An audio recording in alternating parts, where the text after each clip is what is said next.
Mikal Bridges has finally snapped out of his funk, and I'm here to break it all down. All that and much more on the Knicks Digest. What's up, guys? It's your boy Dariel. Let's get right into today's video.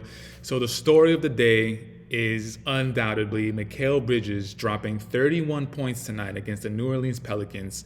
31 points, 12 of 19 from the field, 7 of 12 from three-point line, finishing the game with 4 rebounds and 1 assist.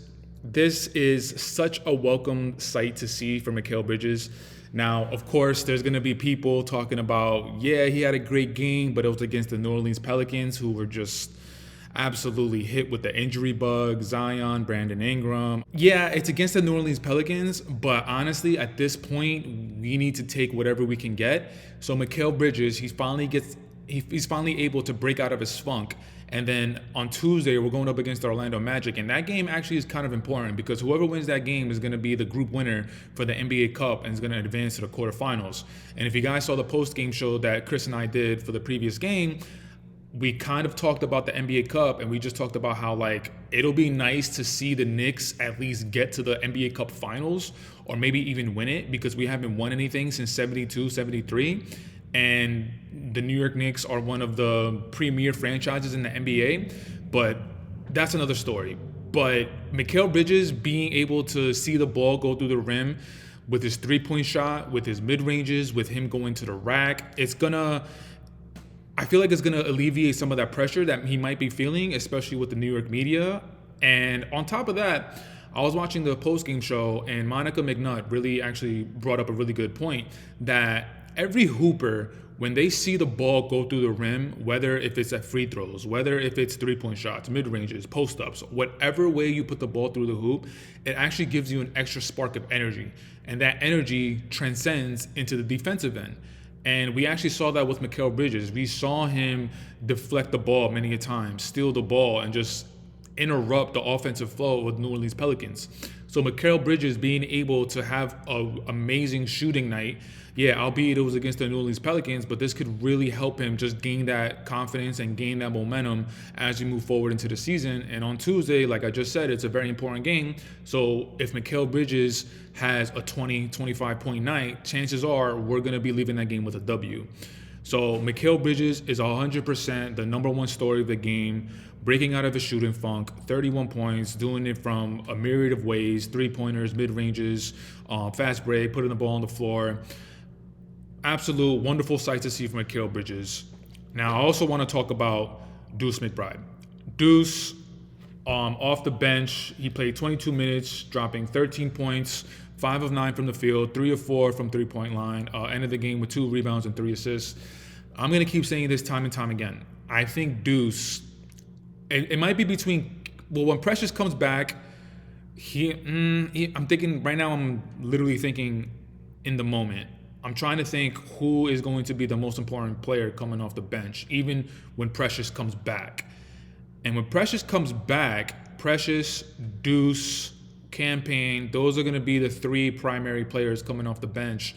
I think even between Cam Payne and Deuce, I think Deuce is going to be the most important player coming off the bench. So hopefully Deuce's knee inflammation and just knick-knack injuries are behind him, because we're really going to need him coming down the stretch of the season. Now, I know it's only December, literally the first day of December, but these are the things that we got to keep an eye on. And if Deuce is going to be able to have an impact on this team, like in tonight's game, Deuce, like when he got in, you could see how offensively aggressive he was. He had a move in the first half where he went baseline and he finished with a reverse layup with his left hand. And these are just things that I'm not seeing from Deuce. So if I'm seeing things that I haven't seen from Deuce, it gives me the feeling that he's feeling very confident.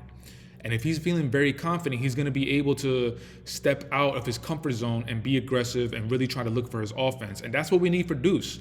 We need that from Deuce. Cam Payne, obviously, he is always looking for a shot. More times than not, he's probably taking a bad three-pointer, even though Cam has been playing good as of late. But focusing on Deuce, like me personally, I trust Deuce more than Cam. But I'm just saying that I really liked what I saw from Deuce tonight. 13 points, 5 of 9 from the field, 3 of 4. Again, this is his second game back from that knee inflammation. But Deuce, As the season prolongs and as we get all of our bodies back, and Mitchell Robinson included, I think Deuce is going to be the key to see how far we go within this season. Besides Mikal Bridges, besides Deuce, I do want to give a huge shout out to this guy who, like I keep saying, I feel like he just impresses me more and more with each game that passes. OG Anunoby. The box score isn't sexy. The box score is not going to pop out at you. 7 points, 2 of 10 from the field, 0 of 3 from three-pointers, converting 3 of his 4 free throws, finishing the game with 4 rebounds and 2 assists. That box score is not going to jump out at you. But one of the premier plays of the game is when Daniel Theis had what it seemed to be an open dunk, an open layup in the middle of the lane, and then OG Anunoby actually blocks his dunk attempt. And that was such a boost of energy.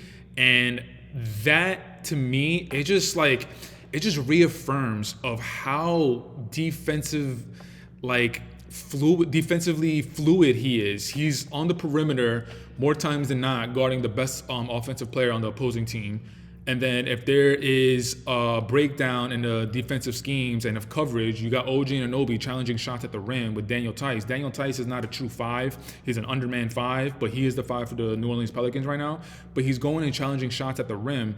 And OG Anunoby is just such an amazing defensive weapon to have. And we've seen just a few games ago, we saw OG Anunoby being able to explode offensively. Now, the thing with OG, Chris and I keep saying, is the durability, especially with Coach Tibbs being your coach. OG Anunoby, we're going to see if he's going to be able to last specifically in the playoffs, because once we hit the playoffs, we've seen, not even just with the Knicks, but we've seen OG with the Toronto Raptors not being able to completely play throughout the playoffs. And tonight, we might be able to give Coach Tibbs a little bit of slack because the game was literally over probably by midway through the second quarter. So Mikal played 36 minutes, OG played 31, Cat played 25, Jalen Brunson played 26, Josh Hart played 31. Off the bench, Jericho Sims played the most with 23 minutes, and Deuce was right underneath him with 22 minutes. Besides Jericho and Deuce McBride, you got Cam Payne playing 16, Ariel Hookporty playing 9, Jacob Toppin got some, I guess, decent minutes, if you will, 5 minutes. Matt Ryan played 9 minutes. Matt Ryan, by the way, literally just chucking them. And I'm not mad at him because he doesn't really see the floor a lot. So whenever he's in the game, I'm 100% doing what he's doing. I'm just chucking him. He was 3 of 6 from the floor, and he was 2 of 5 from three-point line. So he knew that once he got into the game, he doesn't know when the next time he's going to be in the game. So he got in and he just started chucking them, 8 points. But going back to the whole durability with OG and Anunoby, it's going to be interesting to see if OG and Anunoby is finally going to be able to get rid of those injury headlines for this season, because that is something that he has a knock on him. And I went over the minutes for the remaining of the starting 5 players. So tonight the minutes, they weren't their usual minutes for the players because, like I said, the game was over by the time probably like halfway through the second quarter. So Coach Tibbs didn't really have, there wasn't a lot of pressure on Coach Tibbs as far as like people watching to see the minutes for the players. It wasn't a tight game. So it's just, tonight was just a really, really like a breath of fresh air for Coach Tibbs not having to play all these minutes for the players, for Mikal Bridges finally breaking out of his shooting woes, for Deuce McBride, me personally seeing him and seeing how offensively aggressive he is. Besides that baseline reverse layup with his left hand, he also had I think it was in the second half where Deuce McBride, I think it was a pick and roll, and then he ended up in the middle of the lane, and he had a floater with his left hand, a la Kyrie Irving. So again, there's little things that I'm seeing from Deuce that like I wouldn't expect to see from Deuce. And the reverse layup in the first half with his left hand, in the second half when he was in the middle of the paint and he floated the ball into the hoop with his left hand, this is showing me that he's very confident in his game and he's not afraid to make mistakes. So Deuce, salute to you. Keep doing what you're doing. Hopefully you're going to be able to improve on the productivity that you're able to give us, because we are going to need it. But an amazing sight to see. And now Tuesday against the Orlando Magic, like I said earlier in the video, whoever wins that game is going to be the group leader for their group and is going to move on to the quarterfinals. And aside from the NBA Cup stuff, The Orlando Magic, man, without Paolo Banchero, Franz Wagner has definitely stepped it up. But the Orlando Magic, they've actually been playing really good basketball, and I'm going to be very interested to see how we match up against them. Are we going to be able to rise up to their energy level? Because from what I've seen from the Orlando Magic, they're young, they're talented, they're athletic, they have good pieces, but they're competitive. This isn't the Orlando Magic of old. They're competitive. They're expected to be in the playoffs ever since they made their playoff debut with this essential core group of players. So now there's a different expectation with the Orlando Magic. I don't think they're a sleeper team in the East. I think they're going to be a team that needs to be reckoned with, that definitely needs to be taken serious, especially with Paolo Banchero being implemented back into the team. Right now he's out. I think he was a shoulder injury or something. I'm not sure exactly, but he's been out for a while, and he's going to be out on Tuesday, I'm pretty sure. But it's going to be an interesting game. I'm definitely going to be keeping my eye on it. And hopefully Chris and I will be able to hop on the post game to cover it. But before I wrap up the video, I know this is a Knicks YouTube channel, but I do want to give my 2 cents on the New Orleans Pelicans. So as far as this game was pretty rough to watch because DeJounte Murray, CJ McCollum, I can't really think of Javonte Green was on the team, but like, God, this team is just, they're missing their pieces, man.